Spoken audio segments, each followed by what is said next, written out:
Good evening, student. This is Pooja Kaushik once again before you with a new lecture in physics subject of class 12th.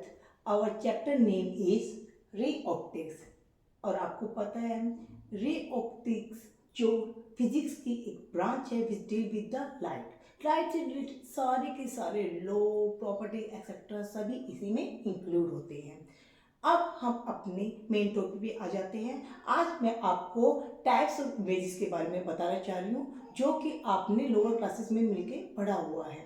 आपको पता है types of images दो type की होती हैं, real images and virtual images. Real images वो images होते हैं जो हमें स्क्रीन पे मिल सकते हैं और वर्चुअल इमेजेस वो होते हैं जो हमें स्क्रीन पे नहीं मिलते हैं। और ये हम आपको एक डायग्रामेटिकली दिखा रहे हैं। Real image is form when rays converge at a point, यानी कि कोई सोर्स ऑफ लाइट से जब रेज एक पॉइंट में मिल जाती है, मिलती प्रतीत होती है, उससे हम रियल इमेज बोलते हैं। समझ आ गया? पता तो लग रहा है छोटी इमेज बनेगी। आगे देखते हैं virtual images. Virtual images occur where ray only appear to diverge from a point। अगर एक सोर्स ऑफ लाइट से अगर हमें लाइट दूर जाती हुई डाइवर्ज करती हुई फैली हुई दिखाई देती है तो हमारी जो इमेज होती है वर्चुअल इमेज होती है। समझ आ गया? अब मैं आपको रिमाइंड करवा देती हूँ, हमने लास्ट चैप्टर में लॉ ऑफ रिफ्लेक्शन पढ़ा था। लॉ ऑफ रिफ्लेक्शन के मेन दो लॉ थे जिसमें हमें पता है angle of incident is equal to angle of reflected है। एंगल ऑफ इंसिडेंट मीन्स कोई भी रे अगर प्लेन मिरर पे स्ट्राइक होगी तो नॉर्मल के साथ जो एंगल बनाती है उसे एंगल ऑफ इंसिडेंट कहते हैं, और नॉर्मल से जो लाइट जाते हुए रिफ्लेक्टेड करते हुए जो एंगल बनाते हैं एंगल ऑफ रिफ्लेक्शन कहते हैं। समझ आ गया? दूसरी पॉइंट है यहाँ पे angle I is equal to angle R होता ही है। सेकेंड होता है इंसिडेंट रे, रिफ्लेक्टेड रे और normal lie in same plane. ठीक है? अब जब हमारे सामने से ये लाइट इमर्ज होती बाहर निकलती है तो जो ये एंगल बन रहा है रिफ्लेक्टेड रे और इमर्जेंट रे की वजह से एंगल ऑफ डेविएशन डेल्टा बोलते होते हैं। क्या बोलते होते हैं? डेल्टा। और डेल्टा कितना होता है आपको ये पता है? ये एंगल कितना हो रहा है 180। और यहाँ से ये जो एंगल है कितना है आई प्लस में आर, यानी कि 180 में से आई प्लस में आर का अगर जोड़ हम निकाल देते हैं तो हमारे पास क्या बचा? एंगल ऑफ डेविएशन बचा। एंगल लगा देना। ठीक है बच्चों? तो डेफिनेटली प्लेन मिरर भी लॉ ऑफ रिफ्लेक्शन को फॉलो करेगा। समझ आ गया?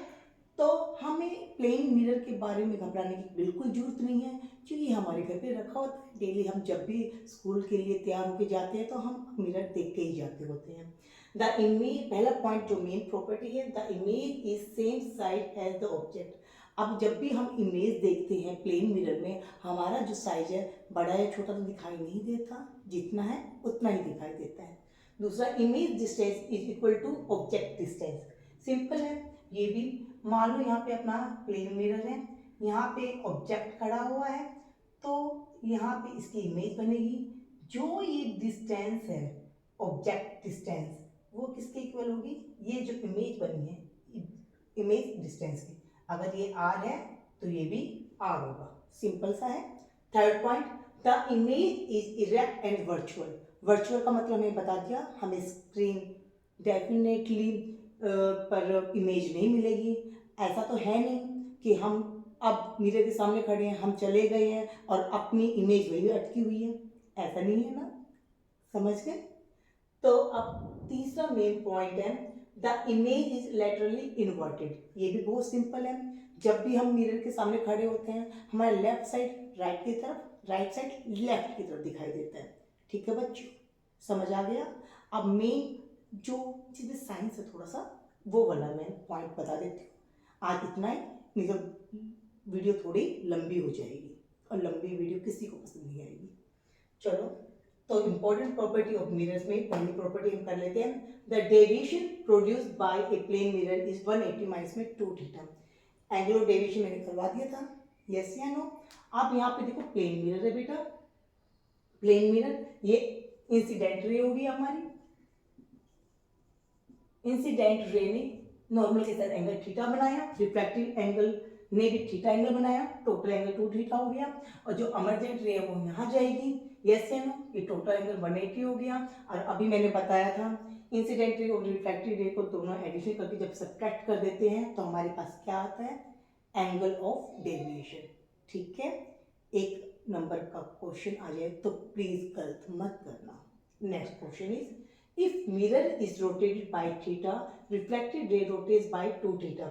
ये आपको समझ आ जाए तो अच्छी बात है, लेकिन इसके लिए मुझे मेहनत करनी पड़ेगी, अदरवाइज आप इसे याद कर सकते हो। क्योंकि आप सिंपली कहोगे मैडम लॉ ऑफ रिफ्लेक्शन के अकॉर्डिंग तो इंसिडेंट एंगल जो है रिफ्लेक्टिव एंगल के इक्वल होना चाहिए, तो थीटा है तो थीटा ही होना चाहिए, 2 थीटा कैसे हो गया। तो सिंपल सा एग्जाम्पल देखिए, मैं आपको अभी समझाने की कोशिश करती हूँ। ठीक है, इसके लिए मैं जब कर दे दूँ, आई आपको कोई प्रॉब्लम ना हो। देखो बच्चे,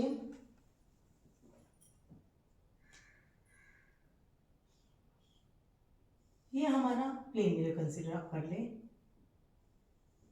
ठीक है, यहां से नॉर्मल है, इंसिडेंट रे यहां पे आई और रिफ्लेक्टिव यहां से गई।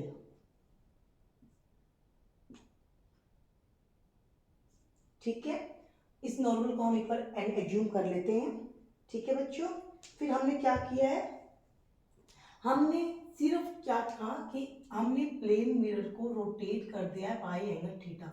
तो मिरर ऐसा था, अब ये रोटेट होके कुछ ऐसा बन गया, एंगल कितना हो गया, थीटा। ठीक है, हम थीटा ना मान के 20 डिग्री कंसीडर कर ले एक बार, इजी हो जाएगी कैलकुलेशन हमारे लिए। ठीक है, और एंगल ऑफ इंसिडेंट ने कितना बना रखा है, 30 डिग्री। जो एंगल ऑफ रिफ्लेक्शन होगा वो भी कितना होगा, 30 डिग्री।